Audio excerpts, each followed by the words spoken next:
Olá, queridos! Estamos aqui para mais um momento de reflexão e na nossa última mensagem nós falamos sobre o conselho de Aitofel. Eu fiz uma pequena correção no último vídeo, porque eu falei no caso de Elias, quando ele estava com medo de voltar para a cidade e o Senhor falou com ele que haviam 7.000 joelhos que não se dobraram a Baal, né? E eu falei de 7.500 joelhos, porque a gente confunde muito os 450 profetas de Baal, enfim. É bom fazer essas correções porque verdadeiramente os números às vezes nos confundem, mas estamos aqui hoje para falar capítulo de 2 Samuel, capítulo 17, é o tema que nós vamos falar hoje, o conselho de Uzai. Se na última mensagem falamos sobre o conselho de Aitofel, hoje o capítulo 17 de 2 Samuel, vamos bem devagarinho, né? Vai falar sobre o conselho de Uzai. E diz assim o versículo 6, nós paramos no versículo 5 na última mensagem, hoje vamos falar a partir do versículo 6, que diz assim: Tendo Uzai chegado a Absalão, este lhe falou dizendo, desta maneira falou Aitofel, faremos segundo a sua palavra? Se não, fala tu. Então, embora, como eu disse na última mensagem, Absalão estivesse satisfeito com o conselho de Aitofel, ele não aceitou de imediato. Absalão consultou Uzai para ter uma segunda opinião sobre o assunto, e eu falei aqui na última mensagem como é importante você ouvir uma segunda opinião, né? Isso de forma humana, mas obviamente a opinião que vai prevalecer é a opinião de Deus, porque muitas vezes Deus usa pessoas para falar conosco, e pessoas sábias, né? Pessoas que tenham o conhecimento da palavra. É importante que os seus conselheiros sejam pessoas tementes ao Senhor, que ouçam a palavra de Deus, que a coloquem em prática e que deem fruto. Amém? O versículo 7 diz assim: Então disse Uzai a Absalão, o conselho que deu Aitofel desta vez não é bom. Uzai, ele tem aqui uma sabedoria muito grande com as palavras, e a primeira coisa que ele faz para desconstruir o conselho de Aitofel é dizer para Absalão, o conselho de Aitofel dessa vez não é bom. O que ele está dizendo? Olha, Aitofel é sábio intrinsecamente, nem implicitamente. Aitofel é sábio, sempre aconselhou sabiamente seu pai, até mesmo a você, mas dessa vez o conselho dele não é bom. Ou seja, ele não desfaz de Aitofel. Ele está aqui dizendo sabiamente que dessa vez o conselho dele não é bom. Uzai, que era nesse momento confidente de Davi, opinou na tentativa de frustrar o sábio conselho de Aitofel. Ele compreendeu que o plano proposto por Aitofel seria fatal para Davi. Uzai percebeu que, mais uma vez, Aitofel tinha um plano muito bem estratégico para acabar com Davi. Por isso que ele tenta desfazer esse conselho. E provavelmente ele tinha a intenção, né, de evitar suspeitas sobre a avaliação crítica do mesmo. Então, por isso que ele não criticou Aitofel. Ele disse, dessa vez o conselho dele não é bom. E aí vem o versículo 8 que diz, continuou Uzai, bem conheces teu pai e seus homens, e sabes que são valentes, e estão enfurecidos como a ursa no campo, roubada dos seus cachorros. Também teu pai é homem de guerra, e não passará a noite com o povo. O que então Uzai tenta fazer aqui com Absalão? Fazer com que Absalão se lembre de quem é o seu pai, da sabedoria que tem o seu pai, da valentia que tem o seu pai, das pessoas que estão com o seu pai. Muitas vezes, irmãos, o Senhor nos lembra de quem Ele é. Vamos aplicar isso na nossa vida? Quem é o teu pai? Quem são aqueles que o teu pai ordena para te ajudar? Sabe, Absalão, na verdade, quando começou a se lembrar de quem era o seu pai, e é interessante aqui no versículo 8, quando ele diz os valentes de Davi, isso significa são homens de guerra. Você sabe, como diz aqui o versículo 8, bem conheceste teu pai e seus homens, homens de guerra, né? E Uzai usou aqui também uma metáfora muito forte, que foi da ursa, né? Ele diz aqui, como a ursa no campo roubada dos cachorros, para descrever a violência de Davi e de seus homens de guerra. Mas não uma violência utilizada para o mal, mas a habilidade para a guerra que Davi tinha. Não há inimigo mais perigoso na floresta do que uma mãe ursa que acredita que seus filhos estão em perigo. Por isso que ele diz aqui, no versículo 8, que eles estão enfurecidos como a ursa no campo. Ou seja, uma mãe ursa roubada dos seus cachorros. Então ele faz essa comparação de Davi com os seus valentes a uma mãe ursa que está, não existe animal mais perigoso no campo do que uma ursa que está percebendo que os seus filhotes estão em perigo. Exatamente que Uzai está tentando convencer Absalão. Como estaria seu pai? Pensa, olha como deve estar o seu pai agora. Pensa, como está o teu Deus lutando por você. Olha a força do teu Deus. Irmãos, a Bíblia fala que nós somos menina dos olhos do Senhor. A Bíblia fala que Ele tem o nosso nome gravado na palma de nossas mãos. Olha quantas coisas Deus fala acerca do seu povo. O Senhor fala que Ele não dorme, que Ele nos guarda o tempo todo. O Senhor fala que um pai ou uma mãe podem desprezar o seu filho, mas o Senhor nunca se esquecerá de nós. Por isso que Uzai também usa de comparação para lembrar a Absalão quem era o seu pai, da força que tinha o seu pai, do furor que tinha o seu pai, do que o seu pai poderia fazer para defender o seu reinado e aqueles também que estavam com ele. Por isso que ele sugere que essa ursa seria como Davi, né? E só de pensar que os seus filhotes poderiam estar em perigo, como reagiria uma ursa? Com toda a fúria. Uzai sugeriu que Davi, como um guerreiro experiente, não acamparia com os refugiados civis. Uzai estava falando, você acha que o pai estaria com os refugiados civis? Claro que não.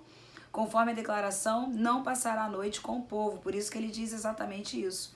Davi sabia que fazendo isso ficaria vulnerável ao ataque e à captura. Então ele foi lembrando de toda a sabedoria de Davi para desfazer o conselho de Aitofel. Versículo 9 diz: Eis que agora estará de espreita em alguma cova ou em qualquer outro lugar. E será que, caindo no primeiro ataque, alguns dos teus, cada um que o ouvir dirá, houve derrota no povo que segue a Absalão. Quando Uzai diz ele pode estar escondido em alguma cova, as redondezas de Judá, elas eram cheias de cavernas, de desfiladeiros e esconderijos. Uzai sugeriu que Davi estaria num desses lugares e que o rei não poderia ser levado sem a perda de algumas vidas. Isso daria margem ao rumor de que Absalão estaria sofrendo uma derrota severa.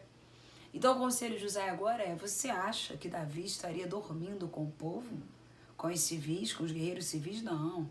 Davi vai estar numa cova, numa caverna ou algum outro lugar escondido e muito bem escondido. E você sabe que, obviamente, também com ele irão morrer algumas pessoas, não somente ele, como Aitofel falou. Aí o versículo 10 aponta o seguinte: Então, até o homem valente, cujo coração é como de leões, sem dúvida desmaiará, porque todo Israel sabe que teu pai é herói e que homens valentes são os que estão com ele. Será que as pessoas sabem quem estão com você, quem está com você? O mundo espiritual da parte do inimigo sabe quem é você e quem está com você? Essa foi a maneira que Uzai usou para poder desfazer o conselho de Aitofel, lembrando quem era o pai de Absalão, lembrando quem eram as pessoas que estavam com ele, lembrando que ele não era um homem de ficar, muitas vezes, ao relento, sem se cuidar. E muitas vezes o Senhor precisa nos lembrar quem somos nós. Quem é você? Qual é a posição que você está diante de Deus? Você é filho de Deus, você é guardado pelo Senhor. A Bíblia diz, 1000 cairão ao teu lado, 10.000 à tua direita, mas tu não serás atingido. A Bíblia também diz que o Senhor dá ordem aos anjos dele ao nosso respeito para que nos guardem em todos os nossos caminhos. Essa foi a estratégia de Uzai, lembrar quem era Davi, quem estava com Davi, os homens valentes e leais de Davi. Isso significa um valente, significava um homem bem treinado e capaz de lutar. Uzai afirmou que mesmo o mais bravo dos soldados de Absalão gritaria de pânico quando enfrentasse Davi e seus guerreiros, como se verifica na declaração, sem dúvida desmaiará. Ou seja, olha, os teus homens não podem com os homens de Davi, não. Então esse não é o bom conselho. O conselho de Aitofel não é o bom conselho. Será que Aitofel tem aconselhado a tua vida? Ou será que tem sido Uzai? Continuando, o versículo 11 diz, eu, porém, aconselho que a toda pressa se reúna a ti todo Israel, desde Dan até Berseba, em multidão como a areia do mar, e que tu, em pessoa, olha o conselho agora de Uzai, Aitofel diz, deixa que eu vou e mato o rei. Uzai diz, você, Absalão, em pessoa, que você em pessoa, como diz aqui o versículo 11, vais no meio deles. A orientação de Uzai é que o próprio rei ali interino, que se declarou rei Absalão, vá com o povo, porque seria uma estratégia para capturarem Absalão. O versículo 12 diz, então iremos a ele em qualquer lugar em que se achar e facilmente cairemos sobre ele. Como o orvalho cai sobre a terra, ele não ficará, e nenhum dos homens que com ele estão, nenhum só.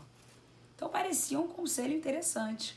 Então quando ele diz que Absalão deveria ir com todo Israel, Uzai está dizendo que Absalão precisaria de um exército maior. E que o próprio Absalão deveria liderar o grupo na batalha. Desde Dan até Berseba, significa a nação inteira. De Dan no norte a Berseba no sul, uma distância de cerca de 150 quilômetros. Então, Dan era o norte, né? E Berseba era o sul. Essa distância era cerca de 150 quilômetros. Olha, irmãos, que é coisa dessa. Era muita gente para cercar essa área.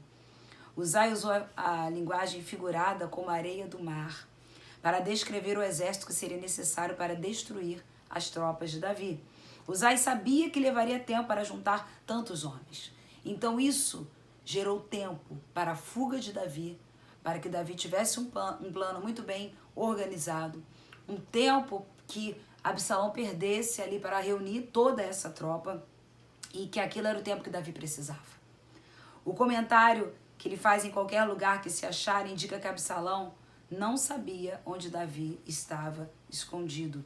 Por isso que ele diz aqui, no versículo 12, então iremos a ele em qualquer lugar que se achar. Ele está dizendo o seguinte, Absalão, você não sabe onde está o teu inimigo, Davi, onde está o teu pai. Mas se a gente for com uma tropa muito grande, em qualquer lugar que ele estiver, nós iremos encontrar. Ele está fechando todas as brechas para que o plano desse errado. Essa foi a estratégia e esse foi o conselho sábio de Uzai. E aí, caminhando, então, ainda dentro do versículo 12, devido à proximidade de Israel com o Mediterrâneo, a terra é conhecida por ter um consistente e significativo orvalho. Por isso que ele fala também que seria como orvalho que cai sobre a terra. Porque por essa proximidade do Mediterrâneo, aquela área caía muito orvalho. E ali tudo fica exposto. Desta forma, Uzai promete que o novo e vasto exército seria capaz de derrotar todos os seus inimigos como orvalho que cai sobre toda a terra. Aquela quantidade enorme de orvalho. Assim seria a multidão que estaria com Absalão. Versículo 13, a Bíblia diz, se ele se retirar para alguma cidade, todo Israel levará cordas àquela cidade e arrastá-la-emos até o ribeiro, até que lá não se ache nenhuma só pedrinha. Olha só esse conselho de Uzai, arrastá-la-emos. O termo ribeiro se refere a qualquer rio, não necessariamente Jordão. A ideia dele é que ele então vai com todo o povo, leva as cordas àquela cidade e essa cidade será arrastada até o ribeiro, até que lá não se ache nenhuma só pedrinha, ou seja, ele faria uma varredura naquela cidade. Então, o plano parece que vai agradar a Absalão, mas vamos ver o versículo 14, diz assim, para nós fecharmos o momento de reflexão de hoje. Então disseram Absalão e todos os homens de Israel, melhor é o conselho de Uzai, o arquita, do que o de Aitofel, pois ordenara o Senhor que fosse dissipado o bom conselho de Aitofel, para que o mal sobreviesse contra Absalão. A ordem de dissipar o conselho de Aitofel foi dada por Davi, mas era a boca de Deus na terra. Então, quando Deus manda dissipar alguma coisa, Ele mesmo garante. Que sejam dissipadas enfermidades no dia de hoje. Que sejam dissipadas mentiras na tua vida ou contra a tua vida no dia de hoje. Que sejam dissipadas palavras frívolas contra o teu ministério.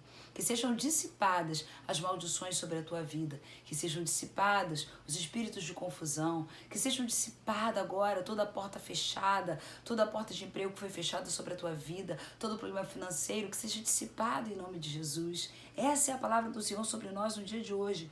Porém, assim o Senhor ordenara. Este é um raro exemplo na Bíblia em que o narrador intervém na história para explicar como Deus trabalhava nesses eventos. Normalmente, somos levados a obter nossas próprias conclusões. Mas aqui acontece algo raríssimo. O narrador chega à conclusão que a boca de Davi, dizendo que assim, através de Uzai, seria dissipado o conselho de Aitofel. Nesse momento o narrador, ele mesmo diz que isso foi a boca de Deus, dizendo que todo o conselho de Aitofel seria dissipado. E você não vai ver na Bíblia casos assim, onde o próprio narrador, ele conclui o que Deus está falando ou como Deus está querendo falar. O que eu quero te dizer no dia de hoje é que você deve ouvir o conselho do sábio Uzai, de alguém que está do teu lado, de alguém que te ama verdadeiramente. Porque nem tudo aquele que está do teu lado te ama verdadeiramente. Então observe se quem está do teu lado te ama, quer o teu bem, ou é um conselho para o teu mal, ou é um conselho para a tua derrota, ou é um conselho para poder até mesmo te inferiorizar. Não, ouça conselhos que na verdade engrandeçam o nome do Senhor e que seja dissipado todo o mal contra a tua vida, em nome de Jesus. Amém? Eu quero orar neste momento por você, pela tua casa, pela tua família, e que seja dissipado o conselho de Aitofel e que você ouça o conselho de Uzai. Amém?